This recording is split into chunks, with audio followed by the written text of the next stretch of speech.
Hello, hello, and welcome to Inner Work for Greater Good. My name is Emily Eldridge. As always, I am with Change Light, and I'm so happy to be here to teach you inner work that accelerates your power to shine your brightest light, be your highest self, and make the biggest possible difference in the world that you are here to make. That's what this is all about. Today, we're going to talk about how to deal with inner bullies. I know we all deal with inner voices that tell us we're not good enough or try to undermine our faith in ourselves, etc. Let me back up, though, and explain what I mean by a bully, okay? Because I think based on the way I'm using the term, there might be some confusion.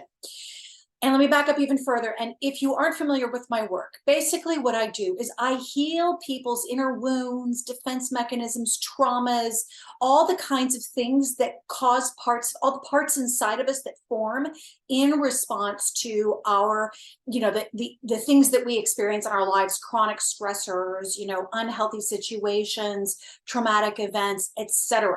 Okay. So when we have those events, as we go through our lives, parts of us form. All right, in reaction to those experiences. So I call those parts X powers. All right. And when I work with an X power, I know that it's a part of the person. This is key. It's a part of the person. It's basically a part of their light that was distorted by fear or pain. And so it fell into darkness. I call them X powers because they're basically former parts of our power that feel like they work against our power.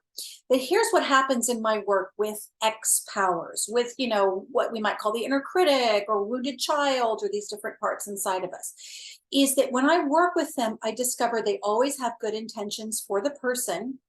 And that through the drawing out process, which is my signature technique, I can permanently and fully transform that part out of its darkness, pull it out of that darkness, back to its light, back to its original essence, permanently heal that part. So that wounded inner child actually becomes joyful again, or loving again, or kind again, and fully embraced and embraceable. Same thing with, let's say, an inner critic. Maybe it's just a part of the person that was really focused on their survival and learn from the environment that, being critical or judgmental is actually how you try to change the person. So they're all different parts of us that form in response to our life experiences. But those parts that I'm talking about in my work, called X powers, are parts that are parts of the person. They are parts of that person's light that have been temporarily distorted by those experiences the person had, and that their intentions are either to protect themselves or protect that person. So protecting themselves would be what I call a wounded, and protecting the person or parts of the person would be what I call a controller or a defender. And there are videos on this. You can watch my earliest videos on this channel and learn more about it on my website, changelight.world. Join the community. It's totally free, and my free course is there as well. But here's the difference between what I call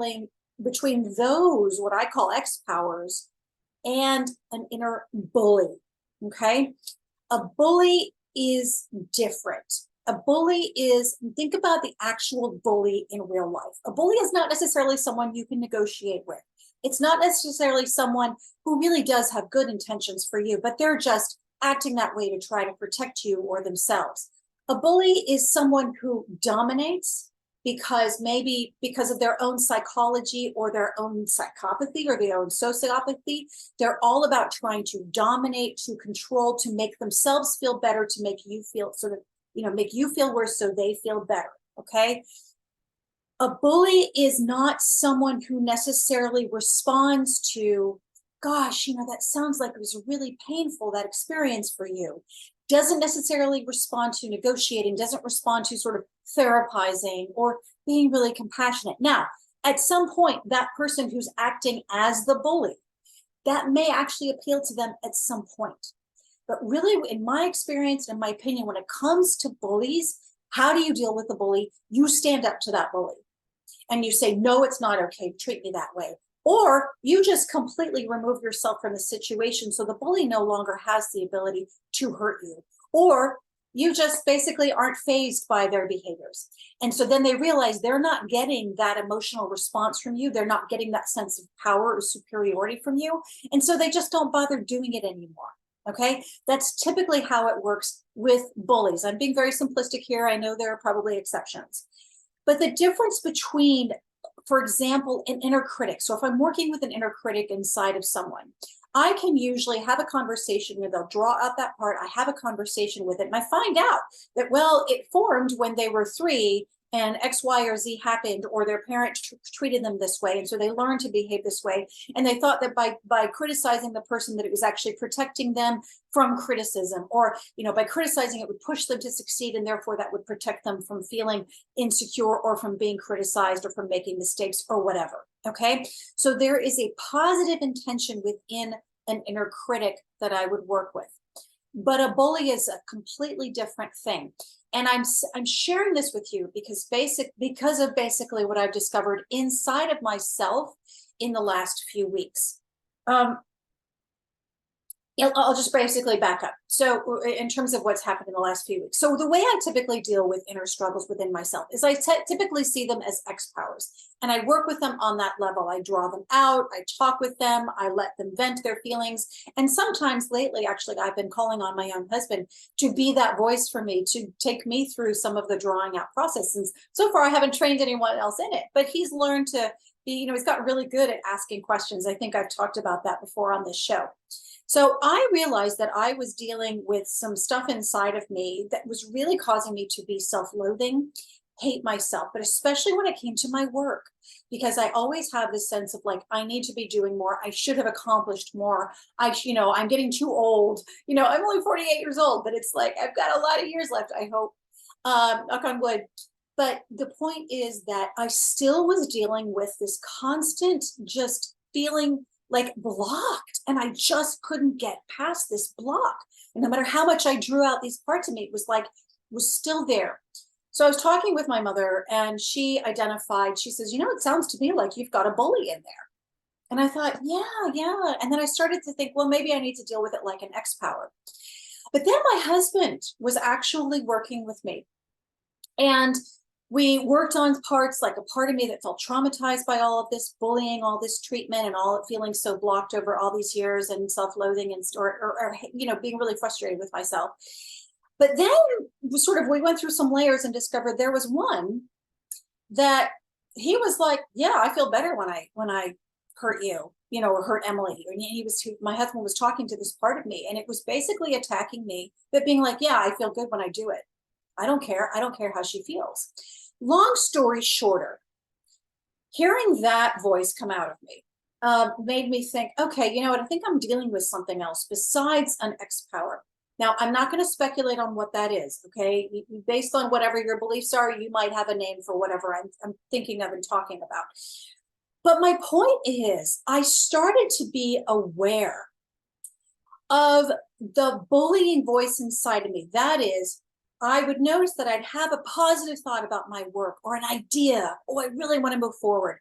And historically, boom, immediately I would feel like, no, I can't do that. And I would just immediately feel blocked. So I started to be aware of that voice inside, or whatever that voice was, that I'd have the idea, and then boom, there'd be no, right? Whatever, no, you can't do it.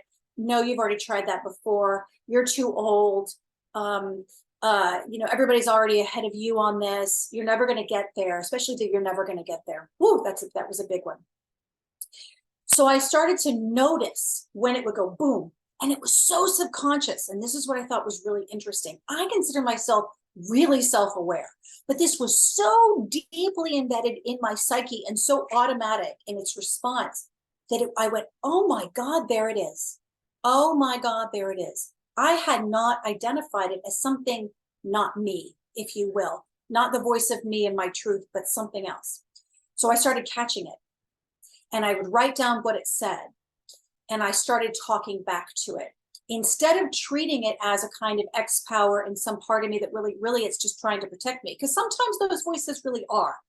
This, though, I knew was not.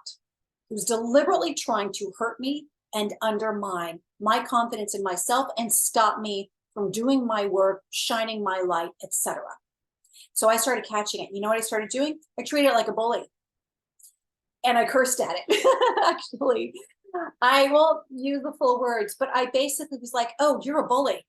You're a DICK. I basically was just like, oh, you're just a, oh, you're just a, you know what? F you. And I started to recognize that that it wasn't about kind of trying to understand it and be compassionate. No. It was just like, no, I'm just gonna say it. You're just a dick. You're just a dick. There's no redeemable qualities to you. You're not trying to help me. You're not trying to protect me. I don't need to have a conversation with you about this. You're just a dick. So that's what I started doing when I noticed that voice. So sure enough, I did that, and that voice went like, oh, I can't do anything here anymore. Ooh, okay. Then I noticed I'd have another thought, and it might be in a different, even just a different area of my work, right? A different element, like working with children. So I've been, it's been taking me a while to develop a program for children. I've worked with children before. What is the problem here? But I noticed then I started to think, oh, I'm going to start creating my program for children again. Boop. Immediately I noticed it. Oh, there it is. There was that voice that was saying, you don't know how to work with children. You haven't worked with enough children. You aren't a teacher. You aren't right. And telling me that I couldn't do what I knew I wanted to do and could do. And I caught it, and I was like, oh, you're a dick. Like, I just straight up was like, and with doing that and sometimes drawing them out just to be like, I see you, screw you, get the out of here. Then by setting my boundaries and standing up to those bullies, one by one, they disappeared. Now I had to catch them first, and that's the difference. When you suddenly realize, it's almost like there's this worm in your head that you don't even know is there, but it's doing its thing. But when you catch it and you go, oh, you're just an a-hole, just realize that, no, you're actually not worth my time. You're not worth my energy. You're an idiot. You're a loser. And here was the fun thing too, that like one of the voices was telling me, you're never going to succeed.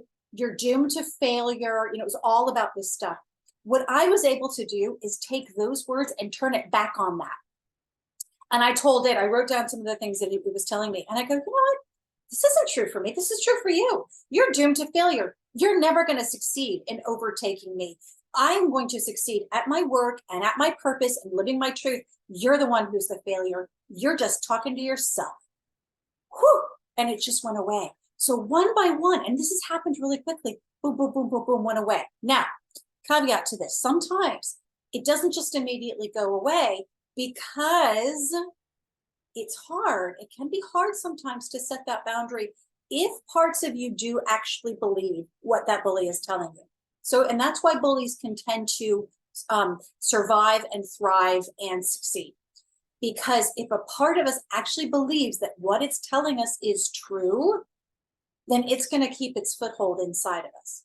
And so there was one, and I don't remember which one it was, but it was saying things to me, and and part of me was just like, F you, you're a dick. And I could see that it was just a dick. It was just, you're just an a-hole.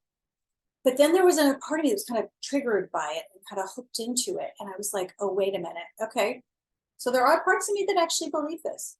So I needed to draw those out, and those I can work with as X powers, because those are parts that have been hurt by having been treated that way, or, whether by the bully or externally in my life. So I could heal those. And once I healed those, then I could talk back to that bully and be like, F you, you're just a dick. You're not even worth my time. You're not worth my energy. And the other thing I want to point out too, is that sometimes those inner bullies can actually say things that may be true. So for example, if you've done something in your life that, that was a mistake and you really regret, that bully may use that information against you and may hold it against you. So here's the thing. It may be that what it's saying is factually true, like factually true, okay? But that doesn't mean it's serving any purpose for you. Does it serve any purpose for you to constantly be reminded about the mistakes that you've made, or maybe when you hurt someone inadvertently or advertently? It really doesn't serve the higher purpose of your truth. Your truth is never going to do that to you. It's never going to hurt you. It is light. Your truth is always interested in what's empowering for you. And that bully, that voice of that bully, is not empowering. It is disempowering. And therefore, it is not from your truth. It is not from your life. It does not deserve to be here. And it has no right to treat you that way. And that's something else you can use too, that I even use. I was like, you had no right to treat me this way. Zero. Who told you that you had the right to treat me this way? And then maybe it would say, well, that's what thought, well, you did. And I'm like, well, not anymore. Not anymore. No. So you hear what I'm saying? So I want to point this out. And the reason why I also really want to point out the distinction between an inner ex-power and an inner bully is that sometimes we can actually treat our ex-powers as though they're inner bullies, as though they have no redeeming qualities for us, as though they are not parts of us. And what we end up doing is we can end up hurting them more or causing them to dig in more and hurt us more. So that inner critic, well, no, F you can't treat me like that. Okay, you can try doing that with an inner critic, or what I call an inner controller type. It's really not going to work. It's just going to double down. It's just going to push back. But what I found with these bullies, once I recognized they were there and I started setting my boundaries and saying, they disappeared. They disappeared pretty quickly. Now, they may have disappeared pretty quickly because I've already done so much healing on myself. But remember, I just said, well, they disappeared quickly because there aren't those parts that they can hook into and trigger as many parts.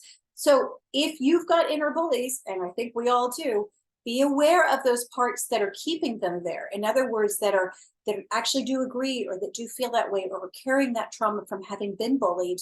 And maybe some of those beliefs that somehow you deserve this. You don't. You never, ever, ever deserve to be bullied. Not even a bully deserves to be bullied. Notice that when I'm responding to those bullies, I'm not bullying them. I'm just sort of reflecting back whatever they're saying to me. Or I'm just saying, no, you don't have the right. F off. That's it. I'm not sitting here like pummeling them. No, it's just no.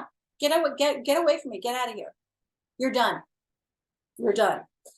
So don't negotiate. Don't therapize. Set the boundaries. Tell them to F off. Tell them they have no right. They're just a dick. Or whatever words you want to use. But the whole point is these bullies can be really undermining. So be aware of the bullies inside of you. And if you try with the drawing out, I highly recommend learning the drawing out process in my course, community.changelight.world. Go in there, take the course. It's totally free. And if you're finding that it just doesn't seem to be any good intentions. Now, mind you, you may not be able to figure this out on your own. You might need to talk to me. And work with me to really figure out, is this like an inner critic, for example, or is this an actual bully? But if you do feel like that really it doesn't have the right to be there and it's just being a dick, that it has no redeeming value, it's not trying to protect you or anything, then you may be dealing with a bully. So in that case, try this approach. The final word I want to leave you with is this, that when we face the bullies inside of us, we no longer fear the bullies around us. So when we face the bullies inside us, when we defeat those bullies inside of us, or when we heal those inner critics that feel like they're bullying us, when we heal those, we no longer fear the bullies around us. The bullies around us can no longer affect us as much as they used to. They can't hurt us as much. We're not as triggered or controlled by them.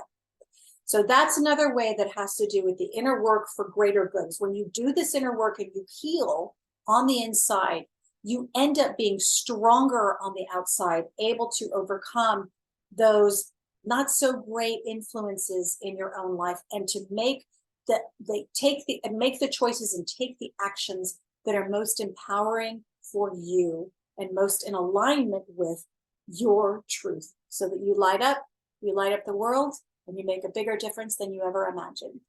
All right. As always, I hope this is helpful. I am Emily. Go to changelight.world. Check out my website. I've got the podcast, Dark Light Truth, that tells actual stories of people going through the drawing out process. It's really freaking cool. And this week I've got another one that's just amazing. She starts off saying that she just can't figure out what her truth is, and she feels so disconnected from it. By the end, she states her truth. It's so powerful. All right. Dark Light Truth on Apple Podcasts or any of the podcast apps. All right. Take care, and I will see you next week.